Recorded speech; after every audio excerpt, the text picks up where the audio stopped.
Global skill development mission में आपका स्वागत है। Once you have the basics of working with selections down, you can start to do some pretty cool things. And we've already covered the basics: creating rectangles, creating squares, ovals and circles, a variety of methods for working with those selections. Let's now get into working with subtracting from a selection and adding to a selection. So these washers that we have are a really great example of where we might want to use this. I'm going to use the second washer as an example here. So let's say, for example, I want to select the washer itself, but I don't want to select the space inside the washer, the hole in the donut, if you will. I just want the washer, or the donut in my case. Sorry, I'm thinking about food. So what I'm going to do here, I'm still on my elliptical marquee tool, by the way. So what I'm going to do is I'm going to click and drag out some kind of a selection here. I want to try and select this guy as best I can. I'm cheating a little bit by using my space bar just to help me out, and I wind up getting something like that. Okay, now it isn't perfect, but it's pretty darn close, and I think that's going to work for me. Now what I want to do is I want to subtract out the center area of the washer. Check this out. This is a lot of fun here.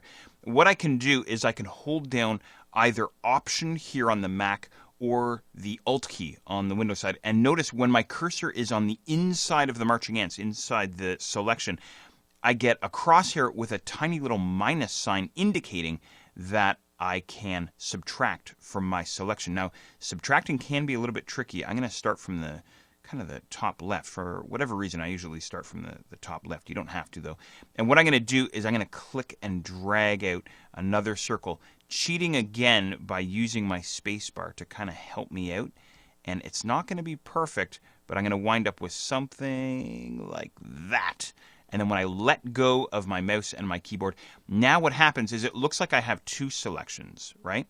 As a matter of fact, what I have is just the washer itself selected.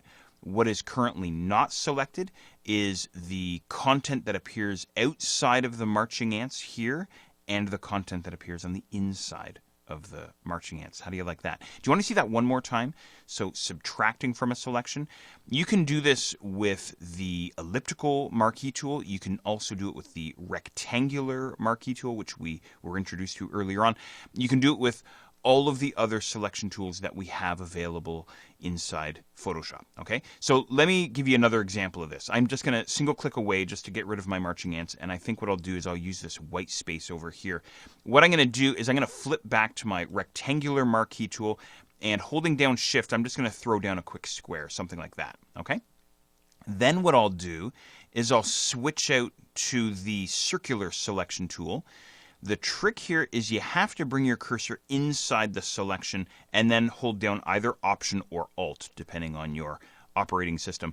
And then when we're inside the selection, I can click and drag to create. Think of it as creating a hole inside your selection. Now I've punched a hole in the middle of my selection. So this content here, which is empty, dead white space, is the content that's selected. Okay, so holding down Alt or Option to subtract from a selection.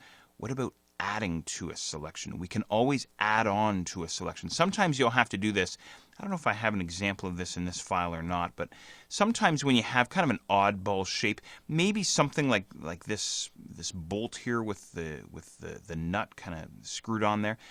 So let's say, for instance, I'm just going to zoom in on this guy a little bit. Let's say, for instance, I want to grab, and this is just kind of a quick example off the top of my head here. Let's say I wanted to grab this portion here, and I also want to grab the washer. So I'm not going to bother grabbing the head of the bolt, if that makes sense. Okay, so this is going to require two selections.